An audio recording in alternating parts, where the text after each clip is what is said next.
Hi, I'm Dr. David Dobson. Welcome to Conversations. Today, my guest is Dr. Sidney Shapiro. Sidney is an assistant professor of business analytics at the Dhillon School of Business, University of Lethbridge, and a data professional with over a decade of industry experience. He holds a PhD in Interdisciplinary Studies, Social Network Analytics from Laurentian University. His research interests include analytics, AI adaptation, trends, and intersection of AI and business. Today, we will discuss artificial intelligence in research. It's a great pleasure to have you with me today, Sydney.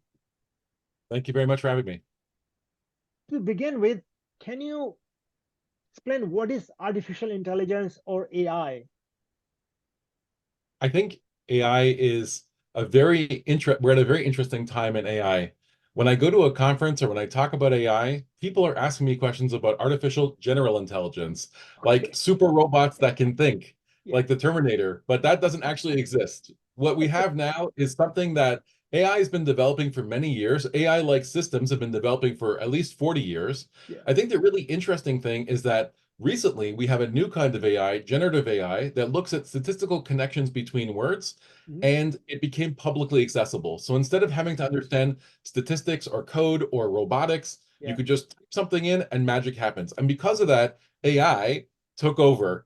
Yeah. But really, AI is divided into many subcategories from Yeah. machine vision to machine learning and many other things. Okay. Thank you. So that led me to my next question. So how does this AI fit within statistics, data mining, and machine learning? I think it really depends. Like underlying AI systems are statistical connections between data. For example, if we have a number of customers and we want to understand how they cluster, we could use AI to figure that out. We could also Yeah. use generative AI to build Yeah. pictures of cats or text or something else. Yeah. So there's a lot of different ways that we could use AI, and in these different branches that are interrelated, there's many different kinds of pathways that we can follow to figure things out. But Yeah. essentially, AI is really about understanding different kinds of data in a way that's not procedural or step by step, but instead helps us find new ways to understand data and understand the world. Nice. So Sydney, obviously you have so much experience, and obviously you love this area. So tell me, what led your interest in business analytics and AI? So I have a social science background, and I always used a lot of big data tools to Yeah. understand very large data sets. Yeah. And I think I naturally came into through business analytics into Yeah. AI, trying to Yeah. solve problems using different tools. Okay. So as you get into more complicated reinforcement learning, supervised learning, unsupervised learning, Yeah. all these branches of AI help you Yeah. understand data in Mhm. larger and scalable ways to find answers that actually help businesses. Yeah. In my job in business analytics, I'm trying Yeah. to figure out how can we develop solutions that actually Yeah. help give insight into data. For Yeah. many years, clients have Yeah. been gathering data, but they don't know Yeah. what to do with it.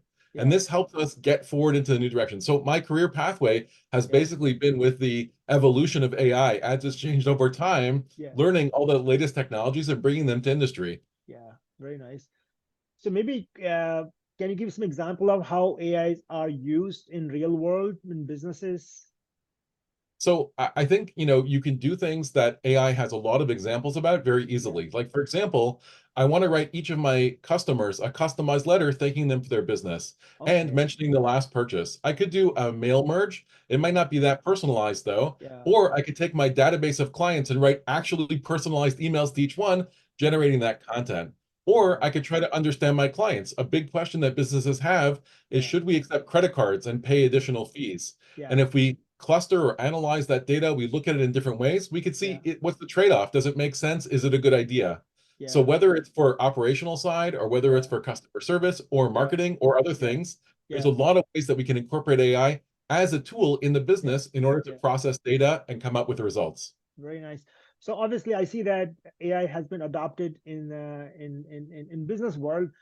Though relatively new in academia, as you probably know, AI has evolved as a research methodology. And can you explain AI as a research methodology? So I think AI is operating at many different levels. So there's in the university, Yeah. there's students that are using AI, there's Yeah. professors that are using AI, there's Yeah. research that's using AI, Yeah. and they're all happening at the same time. Yeah. So I think that with AI, we could bring together a lot of data very quickly. We could do Hmm. data mining in a way that makes sense. Yeah. I think that there's very bad research that does Yeah. things like ChatGPT, I asked it a question, it told me a bad answer, and here it Yeah. is, right? Yeah. And the Yeah. problem with that is that you're looking at a Yeah. system that's always changing, so it's hard to Yeah. come up with permanent answers. Yeah. So my recommendation is look at what are the underlying theories, Yeah. what is the Yeah. underlying element that you're trying to Yeah. study. We Yeah. recently did a study where we looked at the responses of ChatGPT versus the Yeah. responses a person can get on the web and Mm. compared them. And then Mm. we looked at many different versions of ChatGPT and said, is there a possibility of augmenting ChatGPT with our documents in order to have Yeah. better results? And I Yeah. think that type of research is not only really valuable, but it's a Yeah. tool that's being used across academia to better Yeah. understand, to better build capacity. Yeah. I think in academia, we do a lot of jobs that are very repetitive, and Hmm. AI can help streamline that process in terms of the administrative side. Yeah. In terms of the research side, it could really help identify what are the possibilities, what are the gaps, and how can we Yeah. look at data in a new way so Yeah. that we can have better research output. Yeah.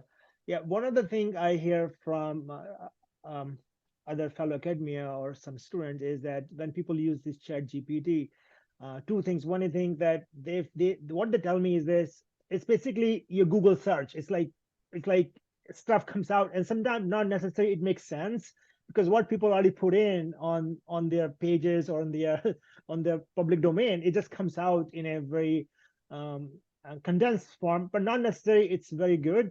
And then another complaint I quite often hear is, in academia, we like to cite our work, and people say, well, you can't really cite stuff comes out from ChatGPT. What do you have to say about that? So let's start with the second point first. There are objective databases that have real information like Yeah, Site.io, Google yeah, Scholar, that you yeah, could combine with yeah, a large language model to only yeah. pull real citations instead of inventing them. So that Okay. is a possibility, and it is possible to have a source of truth Yeah, leveraged with your database. So yeah, I think that there are ways to do that, but of course, if you just tell it yeah, generate, then it's a yeah, problem.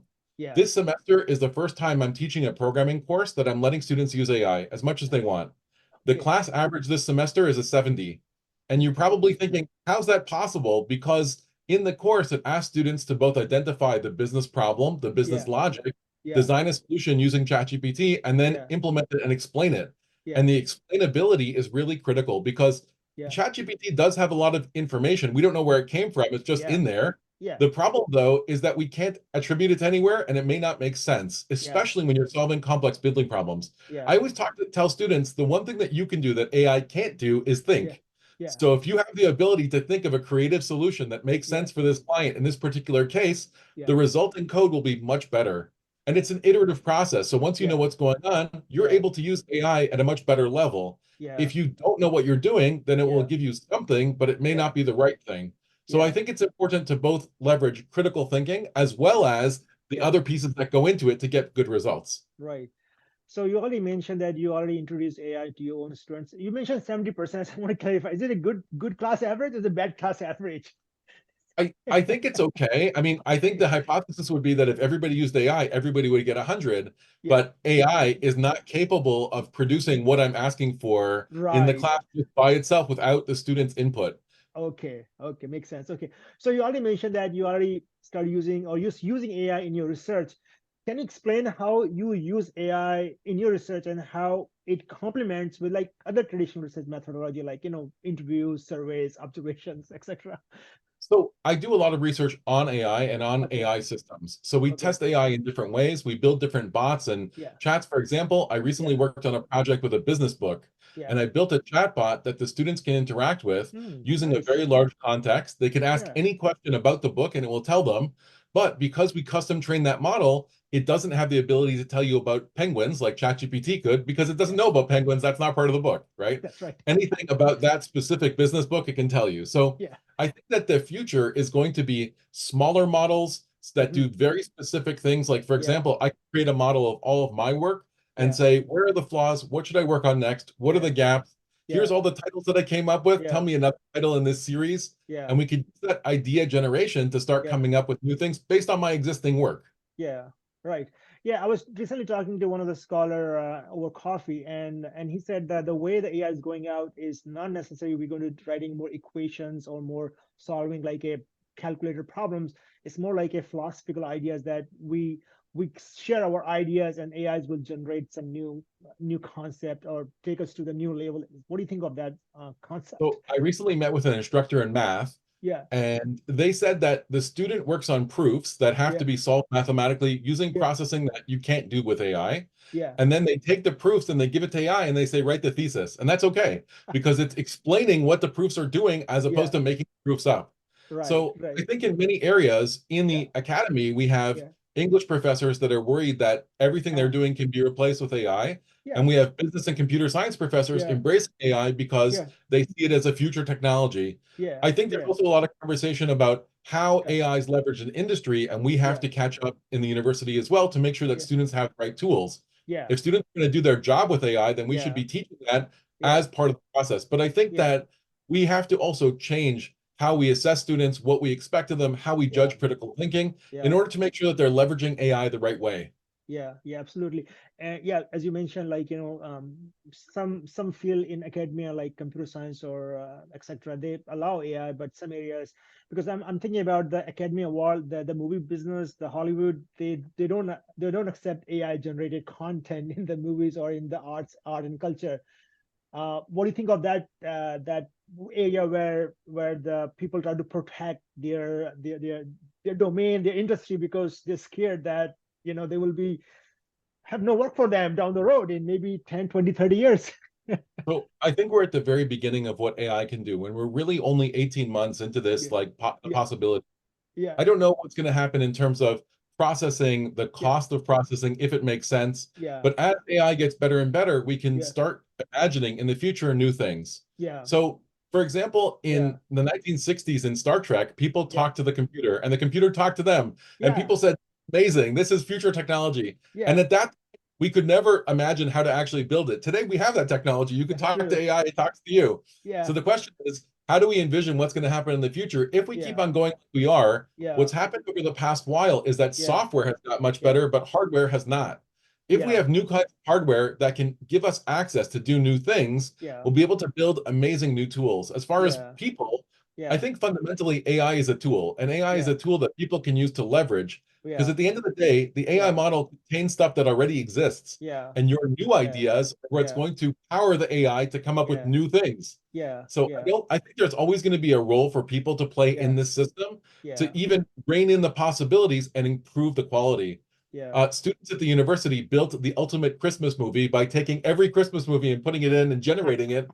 And the Christmas movie that came out was terrible. It wasn't like better at scale. Yeah, I think the fallacy is that AI yeah, exists today and it's yeah, okay, and AI yeah, in the future is going to be bigger, so it'll be better. I yeah, think bigger yeah, AI has bigger problems, and those have yeah, to be fixed as well. yeah, So yeah, I think there's still definitely a job for people. yeah, Like the industry might switch. There yeah, might be a shift into new kinds of jobs. yeah. When I started university, this field didn't exist. Right. So I don't know what's going to happen in 10 or 20 years, but I'm sure Yeah, there'll be new things that don't exist either. yeah, yeah, yeah. And you're right. I think it's as a human being, when a new technology comes in, there's always some degree of resistance because this is something we have done so long, but now something can be done more efficiently or differently, then it kind of challenges our domain, I mean, so I think there's always some degree of resistance for sure. So what are some common challenges researchers face when working with AI? So one of the biggest ones we talked about is hallucinations, where the Okay. content that comes out, you don't know where it's from and it doesn't make Yeah, sense. AI is yeah, not explainable the way that we're using it now. yeah, So with generative AI, you often have data that you're not sure where it came from or why it's telling you that result or what the competing results could have been. yeah, And because of that, it's very difficult to have an absolute answer. yeah, So yeah, I think that's probably the biggest challenge. The other yeah. challenge is the context. How big and how much memory can it have? Hmm. Quite often, we Yeah, have very unexpected connections between different kinds of data, and that gives yeah, us insight. yeah, So, for example, I'm working on a project with a business, and I yeah, suddenly remember that I had this thing that happened with a sandwich last year. And because of that sandwich, I could take one case and apply it to the next, yeah, because in my mind, I can remember a very large amount of things that somehow yeah, are tangentially related and give yeah, me new ideas. AI yeah, can't do that because its yeah, memory is limited. yeah, Right now, the largest models have 2 million token contacts, which is like a yeah, 500-page book. yeah, But, like in the future, if that's bigger and better, maybe it yeah, could pull for more ideas that are better and give Yeah. us better solutions. So I think Yeah. the context is limited and Yeah. the processing cost is very expensive. You may Yeah. notice if you use ChatGPT a lot or other Yeah. engines Yeah. that it could become lazy and stop Yeah. actually giving you full content because it's Yeah. trying to save money. And that Yeah. could be really bad if you're Yeah. producing something important, right? Yeah. Yeah. Yeah. And what about some of the challenges with learning the new technology itself? You know what I mean? Like because of course to adopt AI, you have to adopt AI technologies, be more computer efficient, know some basic perhaps programming, I guess. So how can you overcome these challenges? I think that we've been through many hype cycles in the past, and each one comes with very specialized Yeah. knowledge, technical knowledge that you have to Yeah. learn. Yeah. And unlike those cycles in the past, whether it's Yeah. like blockchain or metaverse, it's Yeah. very easy to get into AI because you could simply type and it talks to you. I think that's the Yeah. brilliance of Yeah. ChatGPT. Yeah. You know, Yeah. so I think that learning about AI and being comfortable with it and really understanding that it is a tool and it's not perfect is very important. As AI Yeah. starts to get built into more and more products, Yeah. and we start to see it less obviously, but Yeah. it become makes all of our other systems more intelligent, Yeah. I think we're all going to start using it without Yeah. explicitly using it, if that Yeah. makes sense. Yeah. You know, I think right now we're at the point where AI is producing a lot of new challenges, and Yeah. taking a course and reading about it and becoming Yeah. more familiar with trying it yourself Yeah. is the Yeah. greatest way to start working Yeah. into your workflow. Yeah. Like, so for example, I saw a thing recently where somebody takes a picture of their fridge and it says, "What recipes can I make?" That's an easy way to start. Everybody has a fridge. That's a good place to start from. It Yeah. doesn't have to be overly complicated in order Yeah. to figure out what you want to do. Yeah. So I'm also thinking about because as you mentioned, like AI is relatively new and a lot of people experimenting it. Some are very ahead like you, and some people like they're still figuring out. Do you think there's also a room for academia or the university to have some sort of protocol or some sort of a guideline, like so that when when people are researching, searching, or doing some data, at least they know that hey, this data is legit, this data is acceptable. You know what I mean? Like, so do we think we need some sort of a, I don't know what do you call it, is some sort of policy or some sort of a guidelines? So every university has an AI committee, Okay. and they're trying to figure out what the policies should be. I think Yeah. we're in a very confusing time because Yeah. AI is out there. People have it in the public, but Yeah. at the same time, in one department, they're creating AI, and in another Yeah. department, they're worried about AI, and they're all in the same university. Yeah. Yeah. So True. I True. think that working out policies that work with everybody makes Yeah. sense. Yeah. Another really important issue is that we often collect data to analyze, and it's very complex and expensive. Yeah. Whatever research methodology we use involves going out and getting data. Yeah. But quite often, when we don't have data, we can Yeah. build synthetic or simulated data using Yeah. AI to Yeah. simulate what's happening with the population. That's The problem interesting. is, if Yeah. you don't know if that data set is real or not, then the Yeah. connections, the statistical connections inside the data may not make sense and may Yeah. not be a good thing to draw policy or Yeah. results from. So I Yeah. think that labeling data sets as AI generated, labeling images and text as AI generated is important because Yeah. it gives us more context into what we're looking at to make better Yeah. decisions. Yeah. Yeah.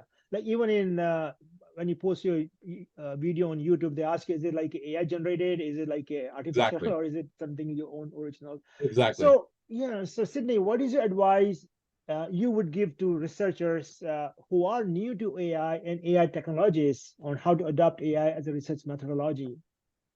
So I would say first start looking at what's out there. Yeah. You know, I showed one of my colleagues who does research on ballerinas that you could write an entire literature review by putting in one prompt with Yeah. real citations from this program, and it Yeah. gives it back to you. But when she looked at it, she realized that when I typed in ballerinas and stress, it Yeah. was actually giving her medical stress, like, for example, broken bones, Yeah. as opposed to social stress, which is really what her paper was about. Yeah. So you really have to carefully understand what it's giving you and why.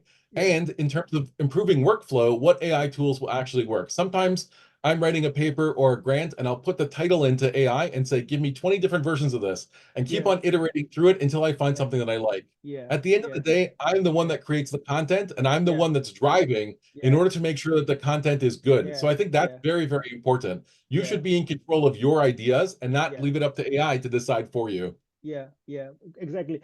And I met one of the researcher, one of the symposium I attended, and he said he used AI to find out the right paper for his paper. So instead of he going over like 10,000 papers or last, as a scholar, we try to do the meta analysis or look at the literature review, and then we have so many papers. then he used AI to really kind of bog down the paper looking for specific to his research. And that was cool, I thought. Yeah, there's many tools to help you Yeah, sort complex yeah, data, yeah, but that assumes that the AI system has that data inside of it. yeah, If yeah, there's stuff that's yeah, not inside of it and it can't yeah, tell you about it, and I think that's one of the biggest flaws. yeah. Yeah, I think that perhaps our libraries will start implementing AIs. And when we go to a library and look for papers, they perhaps have more AI tool attached to it, and then we can make our streamlined process. Definitely a process of trying to Yeah, understand yeah, to ask the AI for things. yeah, I've heard people talk about prompt engineering. I don't even know if that's a thing, but the more context the AI has and the better it can understand yeah, what you're looking for, the yeah, easier it will be to find results. yeah, Yet, yeah, despite that, there are problems automating search with AI yeah, unless it has much, much better data, which is going to happen, I think, in the future. yeah, Right now, we're at the very beginning, and all these technologies have just started. So, yeah, in the future, maybe they'll be better if it makes sense and they work the way people think they will. yeah. So what is next for you, Sydney? We're working on a lot of projects that have to do with AI. We're working on a lot Yeah, of projects to see how we could automate different processes in business using AI to help yeah. people come up with better answers and to scale. Mm, So I think that the projects that we're working on are varied. They're in different industries, but they all mm. have this commonality of moving data and trying to understand what's going on. So I'm very excited about the stuff that we're working on, and hopefully they come up with new solutions to taking different tools and putting them together for the future. Great. Thank you for your time and sharing your work, Sydney. Best wishes on your upcoming research projects. Thank you very much.